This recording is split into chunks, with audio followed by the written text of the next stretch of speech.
नवा नियम काढलेला आहे, तो म्हणजे रिक्षा चालक तसेच टॅक्सी चालक यांना जर मराठी बोलता येत नसेल किंवा मराठी बोलता किंवा लिहिता येत नसेल तर त्यांचा परवाना रद्द करण्यात येणार आहे। हा नवा नियम आहे जो 1 मे पासून चालू होणार आहे।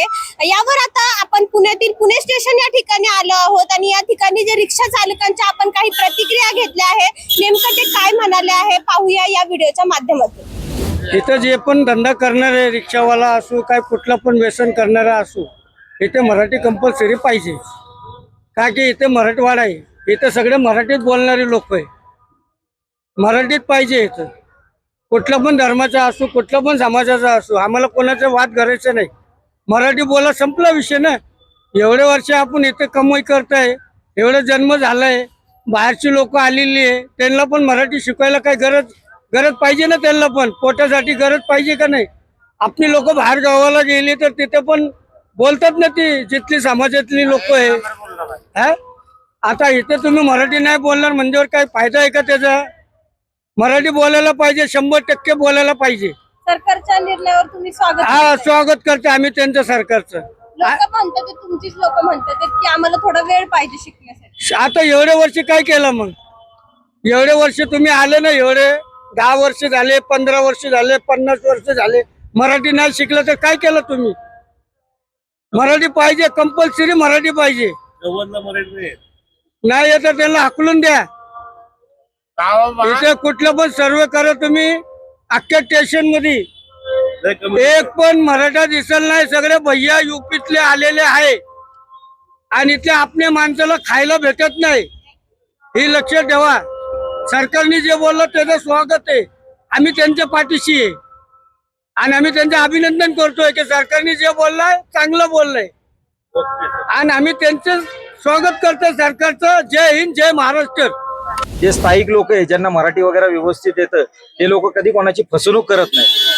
बाहेरचे लोक येतात त्यांना काय इकडे राहायचं नसतं, करून ते फसवणूक पण करतात आणि ते सगळे रिक्षा चालकांचं नाव खराब होतं। रिक्षा चालक म्हणजे हे सरकारी कामासारखं आहे, आम्ही लोकांना सहाय्य करतो, त्यांना व्यवस्थित त्यांच्या ठिकाणी पोहोचवतो आणि त्याच्यामध्ये कोणी चुकीचं केलं तर ते सगळे रिक्षा चालकांचं नाव खराब होतं।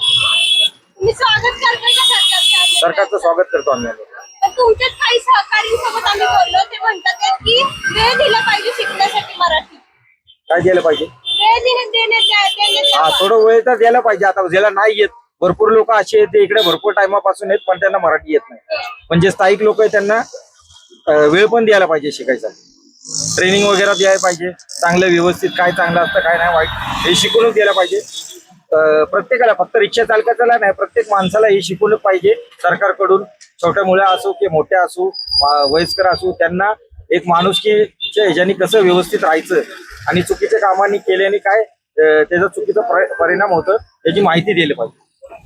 दादा काय सांगाल, 1 तारखेपासून नवा नियम चालू केला आहे, रिक्षा चालक टॅक्सी चालक यांना जर मराठी बोलता किंवा लिहिता येत नसेल तर त्यांचा परवाना रद्द करण्यात येणार आहे। आता परमिट रद्दला मॅडम सध्याला वेळ पाहिजे।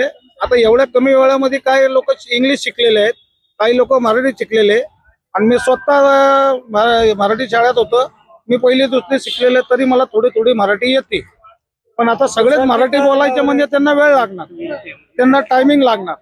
आता हे टायमिंग वगैरे भेटलं तर मग माणसं पुढे करतील, मग हे शिकलं ते जाणार, त्याला वेळ पाहिजे। वेळ भेटला तर त्यांचं पुढचं काहीतरी करता येईल। आता सगळेच मराठी बोलावतं येत नाही ना। आता तुम्ही आता बघा, लहान मुलं झालं तर त्याला पहिले सध्याला इंग्लिश शाळेमध्ये टाकतात, इंग्लिश मध्ये झालं तर त्याला 4थी पर्यंत त्याला मराठी येत नाही, त्याच्या पुढे त्याच्या इंग्लिशचे सगळं हे असतं। आता मराठी कंपल्सरी इंग्लिश शाळेमध्ये पण मराठी व्हायला पाहिजे, मराठीचा शब्द पहिले इंग्लिश शाळेमध्ये यायला पाहिजे, तर ते मराठी पुढचे 4थी 5वीला पण त्यांना आहे ना मराठी फर्स्ट आहे, मराठी बोलायला काही प्रॉब्लेम नाही।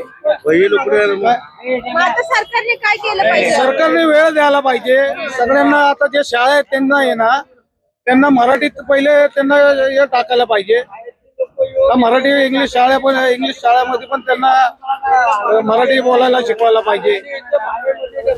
अति उत्तम निर्णय हा सरकारचा, कारण ज्यांना मराठी बोलता येत नाही, मराठी समजत नाही, अशा लोक जर रिक्षा चालवत असतील तर समोरच्या पॅसेंजरचं सुद्धा बोलणं त्यांना कळत नाही आणि इथली प्रॉपर लोक जी मराठी आहेत त्यांना सुद्धा त्यांची भाषा जवळपास कळत नाही की काय सांगतायत काय बोलतायत. यामुळे या लोकांचे परवाने रद्द व्हावेत अशी माझी आणि आमच्या रिक्षा बांधवांची सगळ्यांची इच्छा आहे. सरकारने पूर्ण करावी. तुमच्याच काही रिक्षा बांधवांसोबत आता आम्ही बोललो, ते म्हणतात की मराठी शिकण्यासाठी थोडा वेळ दिला पाहिजे सरकारने. पण ही काही शाळा नाहीये ना मॅडम. वेळ म्हणजे किती वेळ द्यावा तुम्हाला. ही वेळ तुम्हाला आधीच शिकावी लागते. वेगळे कामधंदे असते तर ठीक आहे की बाबा तुम्हाला वेळ देऊ, पण तुमच्याशी जर पॅसेंजर संवाद घालत असेल तर तुम्ही त्यांच्याशी काय बोलणार आहे ना. नेमकं त्यांची भाषा काय आहे कळलं पाहिजे. आता थोडक्यात एखादा हिंदी पॅसेंजर आलाय तर त्यांच्याशी ते ऍडजस्ट करू शकतात, पण प्रॉपर इथल्या पॅसेंजरला कसं बोलणार ना ते.